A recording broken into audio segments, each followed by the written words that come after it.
हाय दोस्तों, आज मैं आपको 3 ऐसी बातों के बारे में बताने जा रहा हूँ जो शायद ही आपको कभी पता हो। नंबर 1, विश्व में सबसे महंगा दूध किस जानवर का मिलता है। नंबर 2, कोई बच्चा जब जन्म लेता है तो तुरंत ही रोने लगता है, क्या है इसके पीछे की वजह।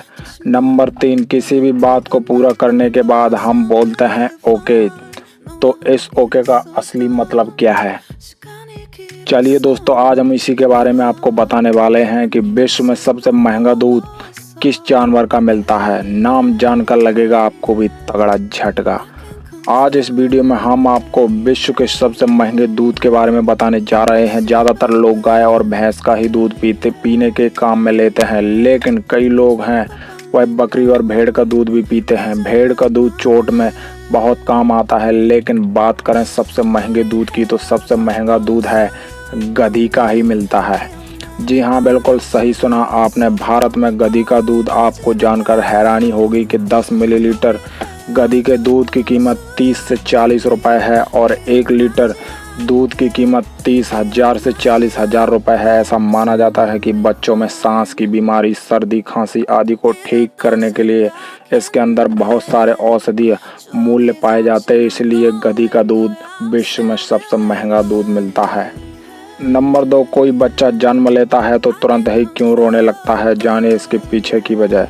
जब बच्चा जन्म लेता है तब बहुत तेज होता है, तो आसपास के लोगों को यह मालूम पड़ जाता है कि बच्चे का जन्म हो चुका है और सब लोग खुशी मनाने लगते हैं। अगर दोस्तों बच्चा जन्म लेता है और बिल्कुल भी रोता नहीं है, उसकी आवाज़ नहीं निकलती है, तो खुशी की जगह हमें बहुत दुखी होना पड़ता है, क्योंकि बच्चा बहुत नाजुक स्थिति में होता है। इसका बचना असंभव हो जाता है। जो उसके फेफड़ों में एमनियोटिक फ्लूइड नाम का जो पानी भरा होता है वह बाहर नहीं निकल पाता, इसलिए बच्चा मुश्किल ही है कि अच्छे से रो पाता हो। दोस्तों, बच्चे के फेफड़ों में एमनियोटिक वह पानी होता है जो माँ के पेट में बच्चे को सही रखता है। जो फेफड़ों में ऑक्सीजन की में रोक बना होता है, इसलिए इस पानी को फेफड़ों से निकालने के लिए जरूरी होता है कि बच्चा जोर जोर से चिल्लाए और रोए। बच्चे के चिल्लाने की वजह से एबोटिक्स फ्लूइड नाम का पानी फेफड़ों से निकल जाता है और बच्चा आराम से सांस लेने लगता है। नंबर 3, किसी भी बात को पूरा करने के बाद हम बोलते हैं ओके। यानी क्या होता है इस ओके का असली मतलब, शायद ही नहीं आपको तो पता ही नहीं होगा कि ओके शब्द आया कहाँ से है। आज हम आपको इसी विषय में चर्चा करने जा रहे हैं कि इस ओके शब्द की उत्पत्ति हुई कहाँ से है। दरअसल में ओके शब्द को लेकर कई तरह की बातें कही जाती हैं, कई तरह की कहानियाँ कही जाती हैं, जैसे आज हम आपको बता देते हैं।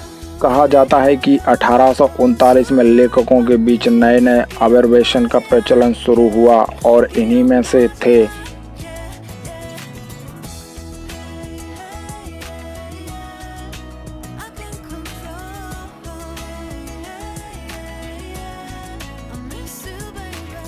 इन दोनों शब्दों का पहले काफ़ी उपयोग किया जाता था। इनमें OW तो चला ही नहीं, लेकिन ओके सभी को याद हो गया और हर बात पर ओके ओके करते।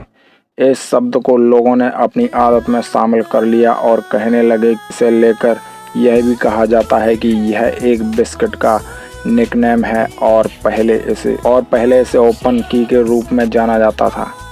ऐसा भी कहा जाता है कि इस शब्द का इंग्लैंड के 8वें राष्ट्रपति मार्टिन वैन ब्रून से भी संबंध था। दरअसल में उस समय उनके चुनाव प्रचार के वक्त न्यूयॉर्क का ओल्ड किंडर होक उनका होम टाउन था और सभी उसका नाम ओके कहकर बुला